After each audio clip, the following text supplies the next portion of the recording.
Hi, and a very warm welcome from me, Phil Parker, the designer of the Lightning Process, and Helen Harding. Say hi, Helen. Hi there. Welcome to our London Lightning Process podcast. We've just been chatting off air about what we're going to talk about because I've done quite a few podcasts recently with the other members of the team, Kate and Jackie, and also Helen. And we thought it would be good to talk about New Year's resolutions. And if you watch the Kate one, we talk about how many resolutions are broken. Got stats there. What are the stats, Helen?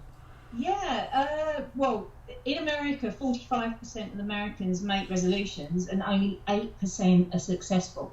Wow. So that's quite scary. Quite unsurprising as well, in that most of us have made resolutions. I think there's also a stat that by the 5th of January most of them are dead in the water, that people just have first few days off they go. And with Kate's podcast we talked about what if instead of setting a goal you set an intention to be in a particular state, to see the world in a particular way, to bring more, say, kindness or compassion or happiness. But we thought we'd also look at the other side of it, the goals. If you want to set goals, which is equally a great thing, how do you do it so that you don't fall at the first hurdle? So I thought we'd take you through the structure of how to set goals. And because this is a Lightning Process podcast, we thought it might be quite interesting to put that in the context of health, because some people watching this will be thinking about doing the Lightning Process. So I'm thinking about changing my health this year. And other people will be people who've done the Lightning Process and want to carry on putting those tools into practice. So, first step with goals. Helen. So I think the first step is to be really clear about what you do want. So really focus on being specific and actually describing what you want in positive language. So rather than I want to lose weight, think about actually I want to achieve this, I want to achieve a certain amount of health, or I want to achieve something. So it's being very specific about what you do want out of the goal that you're setting for yourself. And this dovetails very nicely with the Lightning Process. So one of the core things the Lightning Process says is that our language is incredibly important in affecting our neurology and health. So if we bring it back to the Lightning Process and health, if you set a goal of I don't want to suffer these dreadful pains anymore, which is quite a reasonable goal to set, the way we've actually worded that, all about pain, dreadful pains, will actually unfortunately trigger exactly the wrong neurology. There's some great research where they stick people in one of those machines that measures the blood flow in their brain, that when you talk about pain it triggers the pathways and neurology of pain.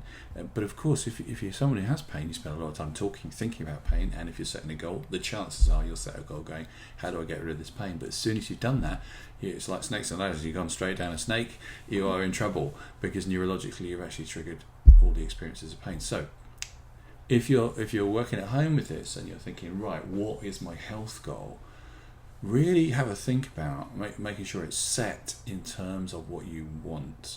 So let's look at some examples of that. If somebody is stressed, then normally they'll say, I don't want to be as stressed as a monkey or whatever, right? And we need to change that. But what's interesting we also find is that people often have lost the words. They go not stressed, not anxious, not fearful, not terrified. But when you ask them what is that in a word, quite often people find it quite tricky. So Helen, you can help them out. Give us some words for not stressed. What's not stressed? Okay, so what about words like calm, relaxed, peaceful, tranquil, serene? There's loads of words, but also let your imagination go. What for you would be the absolute calm place, and how would that be for you? So you can really have some fun with the words that you choose, and as long as they really resonate with you, and that's the way that you understand what a calm being is, go for it. Now, I think Marcus Aurelius, the famous Roman, said you can measure the quality of a man's life by the thoughts that he had. And this is similar, again, in the Lightning Process, that if you notice that you find it much easier to talk about the negatives, what you don't want, than the positives. So some of those words you came up with, tranquil, calm, we in the Lightning Process are very familiar with them, but we also notice that with patients who come to see us to take the Lightning Process training, they've lost those words. So if you find yourself stumbling over what is the opposite of stress, that's a really good sign that neurologically you've been exercising the pathways of stress or unhealth, and you need to start to think about what pathways will trigger health. And what's interesting is there's a direct correlation between which pathways you trigger and which pathways are triggered in your body in terms of which organ systems are switched on. So if you talk about stress, lots and lots and lots, guess which parts of your body are going to be triggered? Well, your stress systems, your adrenals, changes in your sympathetic nervous system, and so on and so forth. So I do a lot of work with addictions, and of course one of the problems you get with addictions is people talk about drugs all the time. And as soon as you do that, it's a bit like if you say to somebody, "Oh, is it time for a drink yet?" People are like, "Oh, I think it probably is time for a drink." That triggering that feeling. So first thing is making sure that our goals are stated in clear positives. What's the next step?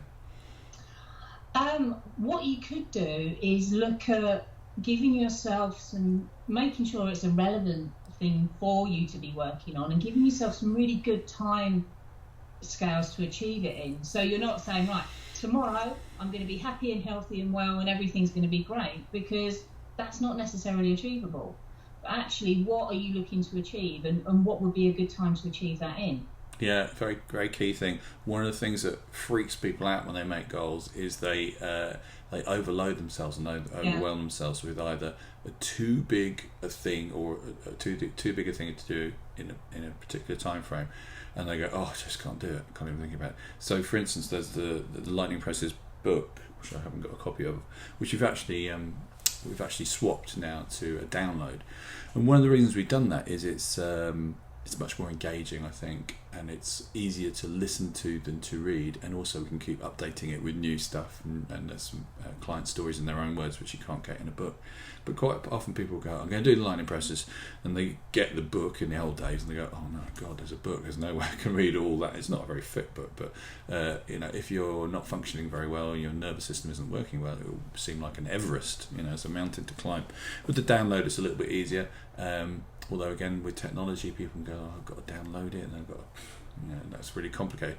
As soon as we build ourselves into that state neurologically where everything just seems impossible, which if you've been ill for a while is quite normal, what we need to do instead is what we call chunk it down, to think about what is the first step. So let's say you're downloading something like the Lightning Process part 1, but it could be anything, downloading a meditation thing from someone else. The first thing may be, I'm just going to find out where that thing is. That's all I'm going to do this week or today. And the next one is I'm going to find out how I, put my credit card details into that website. And then I'm going to find out a teenager who knows how to, make this work properly for me. But don't try and do it all at once, because unless you're happy with it. But if it feels like a lot to do, don't do it that way. Break it down into small things. So if you talk to most athletes who are run the Olympics, they don't wake up and go, "Right, I'm training to run the Olympics." They go, "Right, I'm training to get my fitness or my speed to this level so I can enter this competition, so I can," there's a gradual step process, and that's reasonable. So if you notice yourself being overwhelmed, which we would say doing overwhelmed, which means responding to situations in a way that isn't healthy, then ask yourself this really important question: what is the first step, or what's the first chunk? And break it down into smaller things. Quite often what people do is they will break it down into a small thing, like, okay, I'm just going to read 27 chapters today, and they have broken it down, but they've broken it down to a massive chunk. So when I've written a few books, and people often say, "God, how do you write books?" And they seem like, and that's funny, because I remember writing essays at school and feeling massively overwhelmed. So the idea I've written a few books is quite strange. But if you want to write a book, the first thing you do is just decide, well, what would the title be? What might the colour of the front page be? Things like that are much easier to do. But once you've done them, well, how many chapters would it be, and what would the rough idea be? It becomes a lot easier. So breaking it down. What's the next step after breaking it down? I think as well as the breaking it down, it's about keeping it simple, and don't try and do too many goals all at one time. So if you've got a number of things you want to work on, keep it simple. Start with 2, maybe 3 things. Maybe even 1, it doesn't matter, but as long as you're moving forward. So just really simplify it. Pick the top things for yourself and just really focus on those, because that's going to help you to achieve them. And with overwhelm as well. I did this the other day on a seminar, and I've got all these pieces of paper. One of the things that you do, if you have lots of pieces of information coming at you, then what you do is, let's say you look at this, you look at that, and then you remember, I've also got to look at this, and I've got to look at that, and suddenly what you have is this kind of, I'll do it like this to the camera, you have all this stuff coming towards you, which makes you want to just lie down, because our brain can't concentrate on all that. So what instead you do is, if you have this kind of sense of lots of information coming at you, get your brain to just slow things down and then focus just on one thing, whatever it may be, on one thing. That's upside down, isn't it? Focus on one thing. And you have these three things. Don't focus on all three. Just focus on one thing at a time. And by doing that, you're giving your brain a chance. It's like if you're doing the heptathlon in the Olympics, you don't run whilst throwing a discus and high jumping. They separate them out. You do one thing at a time. That's the way it works better. So give your brain a chance. Break it down. Next thing, Helen, what would you recommend?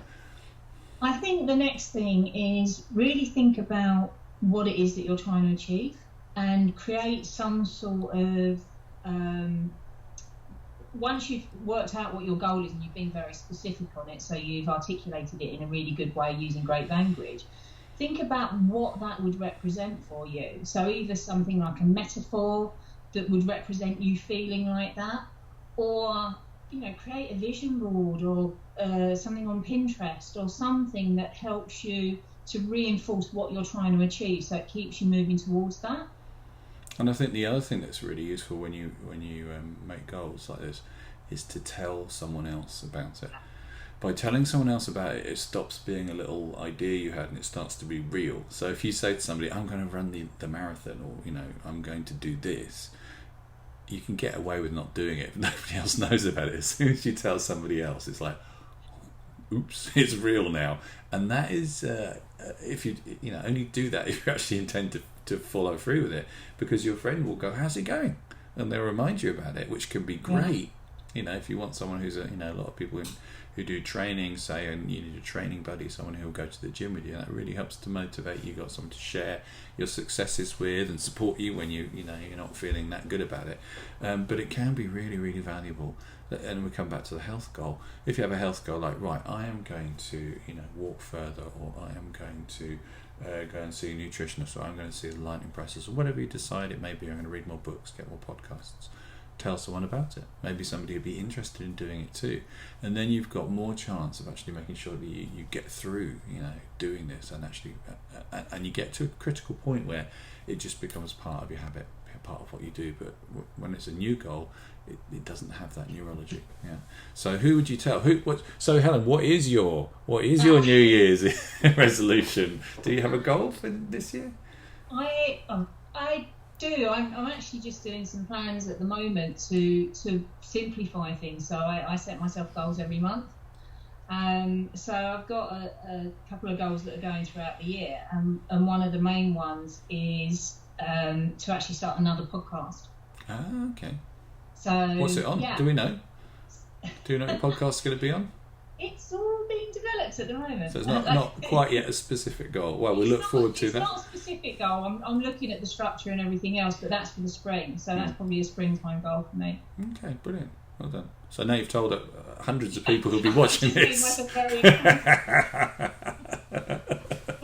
think what you just said, though, about being accountable to someone, it's great. If you've got a goal that you can do with somebody else, you keep each other accountable as well, and that's really useful.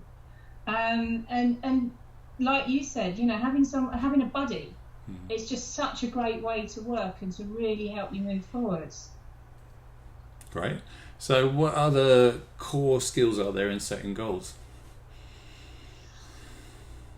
I think I would say the other one that comes to my mind is set a clear date to it, because very often people will say stuff like, you did a great job there, we say, I'm going to do it in the spring. That's quite clear. We could get you even more clear and go, by when in the spring? Because the spring kind of merges from March to July or something.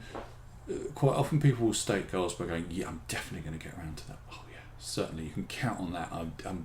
But there's no time stamp And what you need with a real goal is to say, by the end of January, and by is a really good way of saying it, so by this date, I will have done this. So if your goal is, okay, I am going to, spend more time walking in nature because that's good for me, which it is, you might say, okay, well, we need that to be more specific. Instead of going to spend more time, how much time? How much time a week? Otherwise, it just becomes, well, I looked at a leaf once, so that's got to count. We need to have some, because we like that. We like to kind of squeak out of goals a bit. So instead, we'd say, okay, every day for January, I'm going to go out for half an hour. And what are you going to do if it rains? Okay, then either you say, I will go and get wet, or I'll go for 2.5 hours the next day. And I would, so that will mean, and then we do this thing called a check at the end, saying, with ourselves, saying, so what I've agreed to do is for the days of January, I will go out every day for half an hour and walk in nature. That's what I'll do. And on those days that I can't, I'll catch up the hours on another day. And then the final question to ask is, really? That really question, is that doable? And what happens is very interesting. Quite often people go, no, I'm never going to do that. But it's good to know that at that point. That means you set yourself a goal, which on paper looked great, but was never going to happen. And all you're going to do is be disappointed. So instead, you kind of go, you have a conversation with yourself and say, okay, so what needs to change to make that doable? Because quite often people take on just far too much. And break it down to something that's reasonable. And the other thing I would add, really essential, is make sure your goal is fun. Otherwise, you won't do it. Yeah. I was going to say also celebrate the steps. Yeah. Celebrate what you do achieve. Every time you've gone out for your walk or you've done something else, celebrate it. Make sure that you acknowledge that. Because if you want to exercise and you hate going to the gym, don't go to the gym. It's not going to work. It's not going to happen for you. Do something you like doing. If you like cycling, cycle. If you like walking, walk. If you like swimming, swim. If you like dancing, dance. If you can do it. You can go to the gym if you really loathe it.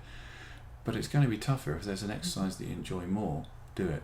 You can also, if you know about the lightning process, change your state so you can learn to love the gym. That's another option, but that's kind of advanced for this podcast. So to summarise, anything else we missed out? But I think that's pretty much the main points, isn't it? Yeah, I think we've pretty much covered that. So make specific goals. Make goals that are clear. Make goals that are worded properly. Make goals that you tell other people about. Make goals that don't overwhelm you, instead seem manageable. Make goals that are fun. Make goals you'll be excited about doing. And make sure you've got some kind of timestamp saying this in this period of time. This is, and get a clear agreement with yourself and check, is this something that's reasonable for me? And if it is, go to it, and you shall win and make these things happen. Because goals are not difficult to keep if you fit them into that structure. The reason people break them is they create ridiculous goals that they're destined to fail at because they've just not followed any of those strategies. And if you don't, you can see how tough a goal will be. And then it's really digging in and using your willpower. And some people make it through, but as you say, only about 6 to 10% of people do that because life happens around them. So make something that works for you. And if you do that, then you will have a much healthier year because you'll start to move things forward in a way that works for you. Anything to add? Each goal adds to the overall picture. Yeah. So once you've really got into the habit and you've achieved that goal, then you can move on to the next things. Brilliant. So I look forward to hearing about what you're up to next year with these fantastic goal settings, Helen and everybody else watching. Have a fabulous Christmas, New Year, and we'll see you guys in the new year. All right. Bye, Helen. Bye.